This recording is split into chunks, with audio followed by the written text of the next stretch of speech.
Hey there. Welcome to episode 27 of the Boob Report podcast, powered by Helix Interactive. Today, I'm hanging out with Dr. Sarah Purcell, a rock star in research studies who has a PhD in nutrition and metabolism.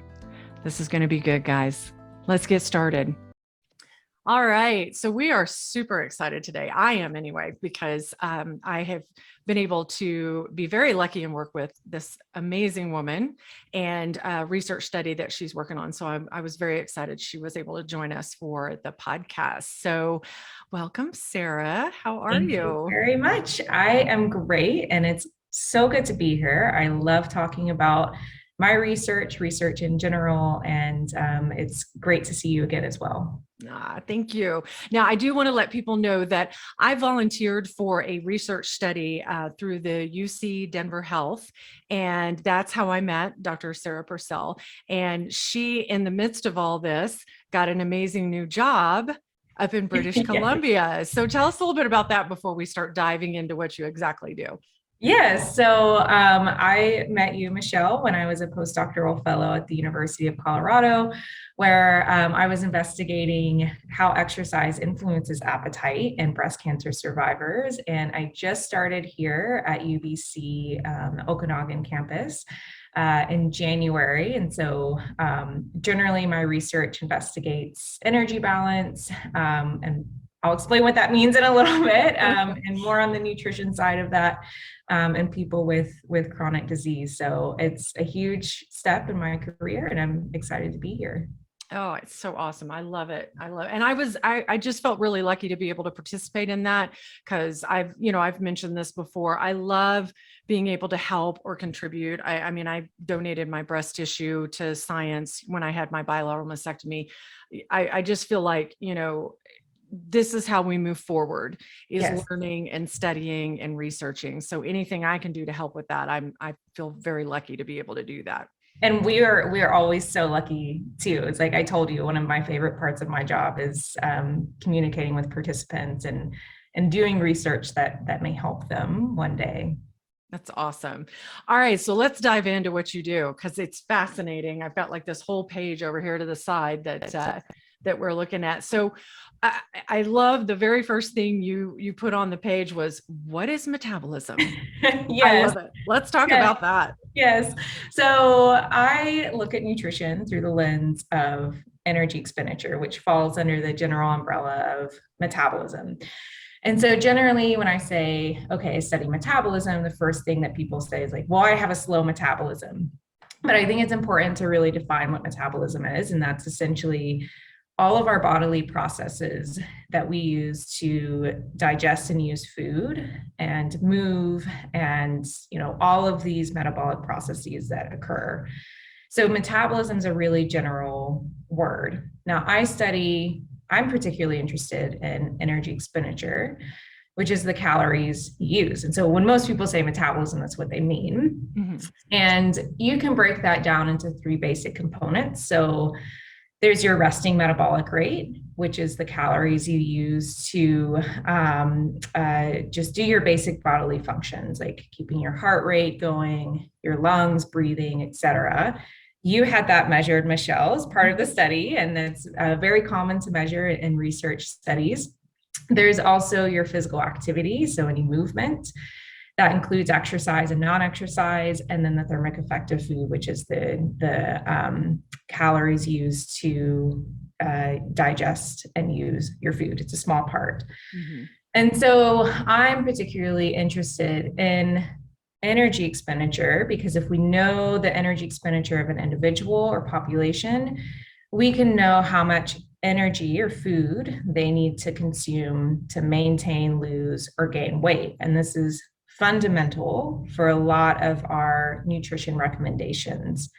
And so I study this in different contexts, primarily in people with active cancer or cancer survivors. And I'm starting to branch out more into investigating things that impact energy expenditure and impact body weight. So that's where the appetite and exercise piece plays in as well. Okay. Okay. Yeah, that was one thing that it was kind of funny growing up.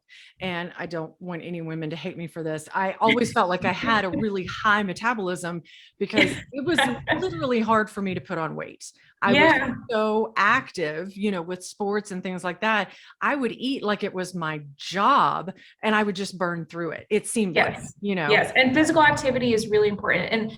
And what's interesting is when people say, okay, I have a slow or fast metabolism, usually what people are thinking of is their resting metabolic rate, but that really doesn't vary too much. It does decrease very, very small amounts as we age. It's primarily dependent on your body compositions, your muscle and fat. That's a really big determinant of your resting metabolic rate. But your resting metabolic rate doesn't change that much, and it doesn't vary hugely between different people, assuming you're healthy and everything is, right. functioning normally. Mhm. But what you said about the physical activity is like that is a part of this energy balance equation that we have a lot of control over. And so, if you're really active, it makes sense that it was hard for you to put on weight as a kid because you're so active and so you're burning so much. And so yeah, it's really nuanced in that. It's like usually people are talking about resting, but Right. what they really mean is a physical activity. I love that. Well, what made you decide to go into this and in particular study, people that have gone through breast cancer? Because I'm sure that, you've dealt with men as well. Predominantly it's women, but, what made you decide to take this path with as far as nutrition? Yeah. So during my PhD, I focused on the resting energy and the total energy expenditure of people with different types of cancer, and primarily in people with active colorectal cancer. So they were undergoing treatment. And during my PhD, I collected all of this data on energy metabolism and nutrition. And a lot of people shared with me that they've struggled with their weight for a lot in their life. And this cancer diagnosis has really inspired them to make changes. And so they didn't really know where to turn to. They didn't really understand, do I need to eat something that's different now that I've had cancer? Or after my treatment, like how do I lose weight? Do I need to lose weight during treatment? And so that got me really interested in this question of, obesity and weight regulation. And we actually see a lot of weight gain in patients or people with breast cancer after treatment. And so especially when your estrogen is suppressed, we see weight gain. And so we don't really know what's causing that. So is it changes in appetite? Is it changes in your resting metabolic rate? Is it changes in physical activity? And especially with breast cancer, it's really interesting because a lot of cases, a lot of people are diagnosed in earlier stages of cancer. They go through their treatment and, they have an excellent chance of survival long term. But then they're also at risk for developing these other comorbidities like heart disease, developing obesity. And so I think that is really important, moving from just treatments and prevention to, okay, survivorship. Are your recommendations different? Should they be different? What's the metabolic processes that differ if there are any? So that's what kind of led me to my research that we just completed. That is so interesting because one thing that I was told, I didn't have to go through chemo or radiation or anything like that, but a concern was my heart, Yes. Yes. and there's really no heart disease in my family, but my mother did have 2.5 years ago triple bypass surgery, and like 3 of her main arteries almost were completely blocked, but she never had high cholesterol, never had any of the indicators. And That's crazy. so, yeah. And so when I told my doctor about it, they're like, yeah, we need, let's get a baseline for you right now. Yes. Yes. And it's the, and there's different chemotherapies. I'm not an expert in that. I know that they do impact your heart, but there's also this factor weight gain. I mean, and treatment, long-term treatment is good. It, of course, helps your chances of decreasing your recurrence in certain conditions or certain situations. But how do we manage all of these other side effects. So Right. yeah, it's good that you got your baseline measurements of I your did. I heart. went and got the scan, the full scan, and they're like, everything looks fantastic. Everything looks great. Awesome. No blockage. Actually, they were pretty impressed that I had, I mean, just a minute, which they said, considering my age, I'm 55. I had it done a couple of years ago, and they're like, we're just shocked at how well it looks. So they said, we'll see you in 5 years. So Good. yeah, That's yeah. So good. I've got this nice little thing, and I'm like, ta-da, this is great. It sounds like you have a good team of experts there too with that. I was like, oh, thank God for that. But now when we're talking about nutrition, because I've noticed this lately, especially with what we've been through over the last 2 years, with COVID and underlying factors for certain people who were affected differently or, unfortunately passed away. Do you think that maybe we really need to take a step back as a society and look at what we're actually putting in our body? Oh, yeah, that's $1 million question. I can teach a class about that, really. I mean, this is how I view nutrition. So, I mean, my research is like very specific, as all researchers are. But in general, nutrition is so important. And I always say, okay, it's not rocket science, but then you get down to the nitty gritty and it kind of is like, okay, Mhm. what about this supplement or this diet or anything like that? And in general, I say, okay, if a diet sounds too good to be true, then it probably is. And I'm not a registered dietitian, so I don't have all of the training and like behavior and like behavior change and all of that. But I do, I think as a society, like there's such a focus on these really easy to eat, highly processed food. And we Mhm. know that at the end of the day, whether it's low carb, high carb, low fat, whatever, it seems like there's something there with the highly processed food. And so when I say highly processed food, I'm thinking like, okay, like hot dogs or like, Mhm. the things in the middle of the grocery store, like that are really delicious, but you probably should limit. Right. And so I think that yes, we should absolutely focus more on fresh fruits and vegetables and, preparing these whole grains and lean meats. But there's all kinds of barriers to that too. There's socioeconomic status, there's access, there's time, there's education, there's all of these factors that get in the way. And so I don't know if I really answered your question or if we got a little bit off topic, but Well, no, yeah. I think it's, for me, and I just use this as an example, absolutely with the processed food. I mean, sometimes I'll turn it over and look at the label. I'm like, I can't even pronounce what's Oh in gosh, I some of know. this stuff. Same. But I think too, the portions. I Yes. have, my husband and he's another one that's got kind of a high metabolism, and he's very active, plays volleyball 2, 3 nights a week. Just, he's very active, does not sit still. And when him and I go out to eat, it's like when they set the plate in front of you, are you feeding an army? What is happening here? Yes, it's such a North American thing for sure.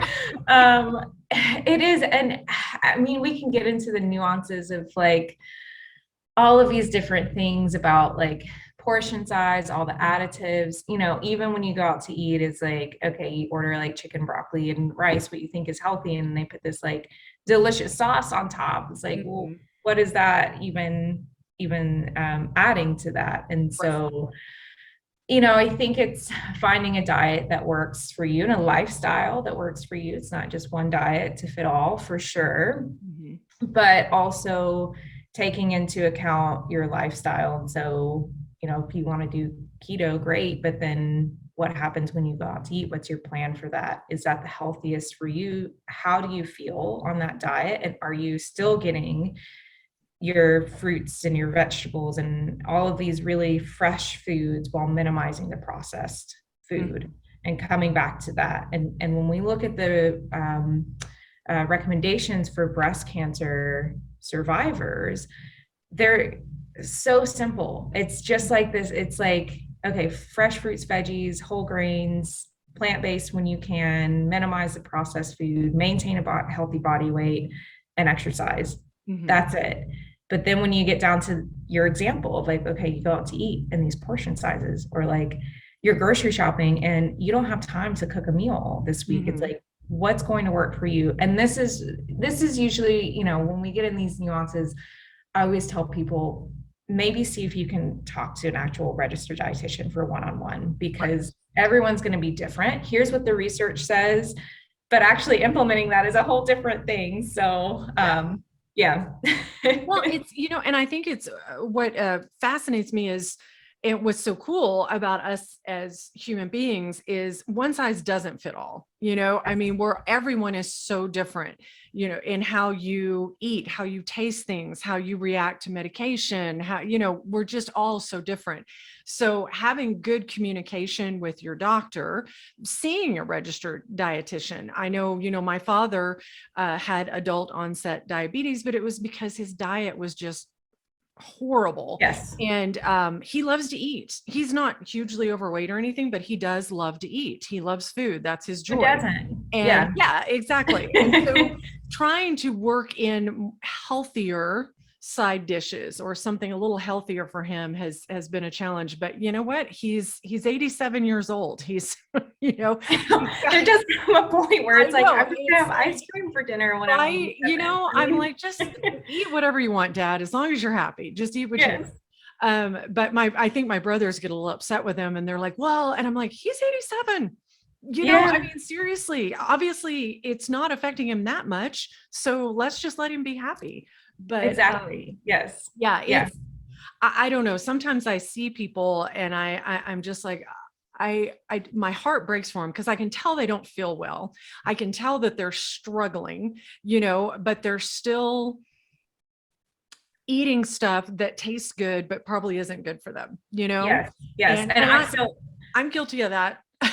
Oh, 100%. And so, not to derail this too much, but like I grew up in the South, like the American South. And so anytime I go back, like I forget, it's like, oh, like I didn't have a fresh pineapple until I was like 20 when I moved out of like it's food access, it's taste, it's getting used to it. But I do think that if you are willing to make the change and you have the ability to do that, which a lot of people do, you can make small changes. So start with part of a meal and then replacing a meal and then moving from there. And RDs know a lot more about this than I do, because when we look at the research, it's so simple, but putting it into action is a completely different story. And everyone really is different. And you have to also take into account your life stage and your health needs. And that may change after breast cancer diagnosis and your motivation for those as well. Absolutely. I'm sort of, I love vegetables. I absolutely love vegetables. Good. That makes my heart happy. I'll eat any kind of vegetable. It's so funny. My husband does a great thing with Brussels sprouts, just a little bit of olive oil, pan serum, and they're just so good. Yes. I just love them. I have to literally force myself to eat fruit. I don't know what it is. To me, it's, it's like, oh, it's too sweet. And my husband laughs at me because he's like, babe, you love Coca-Cola. How can fruit be too sweet? And you drink Coca-Cola. But I think figuring out, like you were saying, I'll have a little piece of meat on my plate and then everything else is vegetables. Yes. Because we love, my husband and I like to have a contest of color, having color on our plate. I love that. I'm stealing that. Yeah. Okay. So I actually heard that from another registered dietitian who told me, when did we stop having color on our plates? Yes. Why is everything white? Yes. It's all cream colored or white or whatever. We need color, and that just kind of stuck with me. So, and I often say, eat the rainbow, and that doesn't mean Skittles and M&Ms, but make sure you have color, and try different ways too to eat. In your example, fruits, like, okay, can you sneak one into a smoothie or something, or like, different ways, or try to make up for it a little bit by eating more vegetables and making sure you have a diverse array of different foods in your diet on, a weekly, monthly basis, for example. Yeah. So, and going back to this concept of like, it starts simple. And I always say too, it's like, it's not one food and it's not going to be one supplement either. Right. It's your whole diet and it's your whole lifestyle that really play into your health and health outcomes in the long term. Right. Exactly. That was another thing that I've heard is you can take all the supplements in the world. If you're not eating correctly and being active and exercising, it's kind of a waste of money to take those supplements, Exactly. It Yes. really is.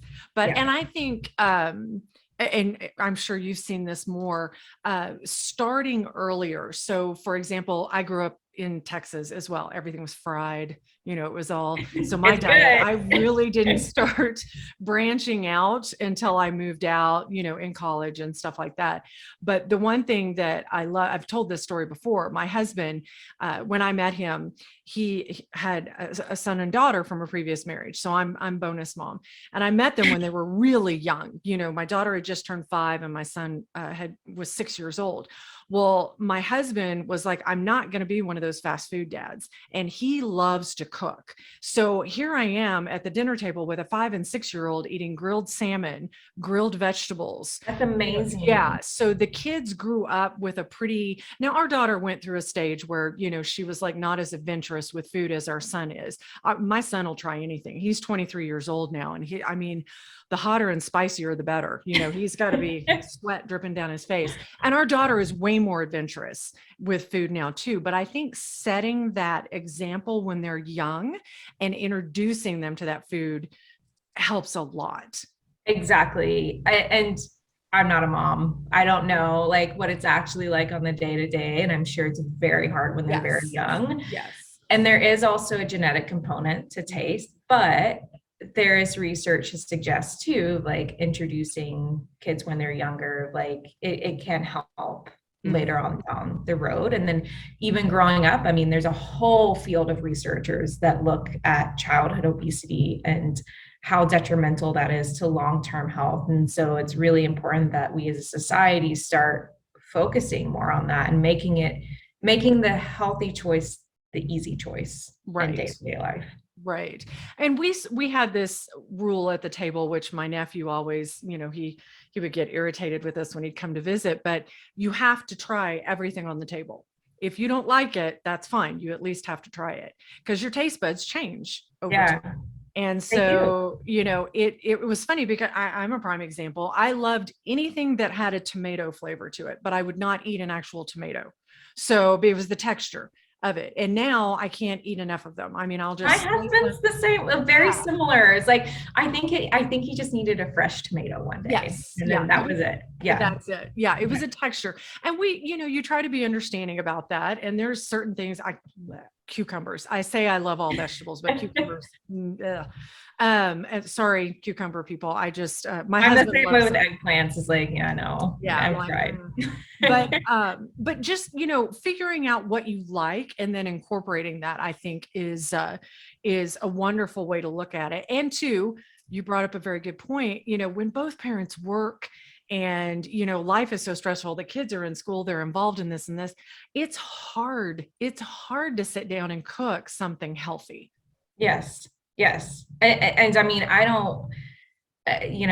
don't have kids and it's hard. Like it's really hard to do all of the activities you want to do and then work, I want to say 40 hours a week, but it's an academic. It's never 40 hours. It's way more than that. So, I think finding different ways to incorporate healthy food that's simple, like if you can afford it and if you have access to it. Like I always, for example, buy pre-cut fruits and vegetables. And I used to feel really bad about that, but I don't anymore. Or like, they have food delivery services. Again, it's going to be restrictive to people who can afford that and who have access to it. And that's a huge issue in nutrition right now. And it always has been, always probably will be for the time being. But, it's finding what works for you and being open to trying different things and techniques of cooking and trying different recipes. Like I've made recipes that are horrendous and I just don't eat it. And then that's how I find out what I like and what I don't like. And Mhm. I'll give you one example of, my experience. So I love fruits and vegetables. My husband used to not. Mhm. And so what we did is like I tried one of those like meal delivery kits, and it really taught us like different ways of cooking and using different ingredients. And now he's more open to fruits and vegetables. And so that was what worked for us. And Right. it's important that other people try to find what works for them Mhm. as well. And going back to this whole thing of nutrition isn't rocket science. We know what to eat. It's just the how and Yeah. in what situation. And, we can talk all we want about like intermittent fasting or keto or low fat or Mediterranean. But at the end of the day, what are those core principles in each of those diets that we're seeing benefits from, and how do we implement those? Exactly. Well, and I think the thing that really I've noticed quite a bit, especially going through the last couple of years with the pandemic and everything like that, is how much more expensive, it is for organic vegetables or, healthier options to food. Because, they have like healthy options for ranch dressing, but it's like $7 for the bottle, and a lot of people cannot afford to eat healthier. I think they would love to, but they can't afford it. And Yeah. I'm, my dream or wish is that somehow we could figure out how to make that more affordable for families, single parents, things like that, that I think, they really want their family, their kids to eat healthier. It's just not in the budget. Yeah. And I think, I mean, you can eat healthier on a Mhm. budget, but Mhm. then you drive past McDonald's and it's like, okay, you can feed a family for like $10 Yeah. Yeah. and you don't have to cook anything. Right. And you don't have to go for the organic fruits and vegetables or like, Mhm. the, super fancy ranch dressing or whatever. But I mean, it does seem more expensive up front, but in the long term, it's going to be less expensive. Right. And Yeah. especially if you're going from eating out every single night Mhm. to cooking, it really is. It's like, it's not that much more expensive if you can find different ways. And if you start to integrate more, or like, especially, I don't know, I'm biased. Like, I'm a big proponent of like plant-based protein. The Mhm. research is still out on that, the effects of that, but that's cheaper a lot of times. And Yes. so trying different things and trying to reduce like, in this instance, like eating out, like Mhm. that can be really helpful if you know how to cook it and you have the energy. Sometimes it doesn't come down to time either. It's like by the time you sit there and wait for your food, it's like, well, you could have made something. It's more energy and like actually cooking it. And so Mhm. making those small changes and start small too. Yeah. Like maybe this week, instead of like, I don't know, like ground beef, we do like ground turkey or Yeah. something. We eat out like one less this week and Right. make it a team effort too. Mhm. So yeah, sorry. I go off on rants Oh, sometimes. no, no, no, no. So. It's totally fine. And like I said, my thing is I don't want anyone to ever think, that we're judging them. I get it. I mean, Oh, there were totally. times Yes. we lived up in the mountains when my daughter was playing club volleyball and we would drive down, and I got to tell you, we hit that Wendy's drive-through more often than not, Oh just yeah. because it was easier. Yep. But, maybe when you hit that drive-through, you do the salad. At least it's a salad, or Yes. get a grilled chicken sandwich instead of the Yep. hamburger. This coming Yep. from the person who loves her cheeseburgers. But, It's okay. Like it's, if yeah, someone told me to give up like ice cream or cake, I'd just rather die. yeah, So I exactly. know. And So it's I think you hit upon it really well. We know how to eat healthier and we can make those small changes and still have the food we enjoy. Just consider moderation, maintaining a healthy, balance of exercising or some sort of active, yes. activity, walking. Oh my gosh, just walking somewhere. But yeah, I think it's really important, and stuff that we really don't talk about enough is Yes. nutrition, and how after you've gone through something like breast cancer. I know my husband and I, we try to eat. Don't get me wrong. I have my cheeseburgers whenever, I get a craving. It's my comfort food, but we really, for the most part, 75 to 80% of our diet is as healthy as we can possibly get it. So, and that's such a good way to look at it too. yeah. It's balance and what's sustainable long term. And going back to the recommendations for breast cancer survivors in particular, it becomes even more important after breast cancer treatment to maintain a healthy body weight. Mm-hmm. And we define healthy body weight as a BMI between 18.5 and 24.9. That may look a little bit different here and there for different people, for sure. Mm-hmm. But maintaining that healthy body weight is really important. And when you think about that, you're going to have to make changes that are sustainable long time, because there's growing consensus and knowledge within the obesity community that, okay, we can make people lose weight, whatever diet, they're going to lose weight, say over 12 weeks, 16 weeks, a year, whatever. The hard part is maintenance. Yeah. And so that's where I see, don't look at, if you want to make changes, don't look at this as like a weight loss diet. Look at it as long-term changes. Incorporate people in your life that can help you, and think about your reasons for doing that. It may help breast cancer recurrence or comorbidities. Your genetics may win out at the end when you're 87 and eating whatever, and you have like different issues and conditions. But in the meantime, let's try to do whatever we can to reduce that risk and what's sustainable long term for you. That may be low fat Mediterranean, that may be keto, that may be whatever. But think about those long term changes as well. Absolutely. Absolutely. Well, I am so grateful. You, of course, will have to come back because there's so much. Yes, I know. Yes. We just kind of started going off on that, but I'm so grateful that we met, and the research study that I participated in with you was through UC Denver Health. And so those results, you wrapped up the study itself, those results will be coming out later this year. That's the plan. Okay. So yes, we've stopped all of the measurements. We're just starting to look at the data. I'm still waiting on some blood work results. And so basically what we looked at is how a single bout of resistance exercise, so weight training, how that impacts both your feelings of appetite as well as some of these appetite hormones. And, it's such a small piece in the cog of, the cog in the machine of trying to figure out obesity after breast cancer diagnosis. So I will send you those once they're published and peer reviewed and out in the world to see. And then, I'm always happy to come back and talk about those results or anything else as well. I love it. I love it. Well, thank you, Sarah, so much. I appreciate your time. And maybe one of these days we'll get to meet like in person. I know. Yes. It's like, come to Canada. I would love it. I would love it. All right. Well, thank you. Of course. Thank you for having me.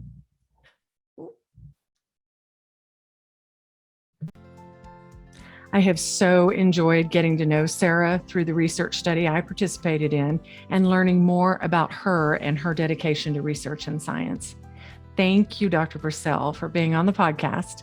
You will find all the information about her and her work on our website at www.theboobreport.com/podcast episode 27. A very big thank you to all of you for spending time with us today. Be sure to like and follow us, and definitely share the podcast with your friends. You can become an active listener and support this podcast by clicking on the podcast link on our website at theboobreport.com. Take care.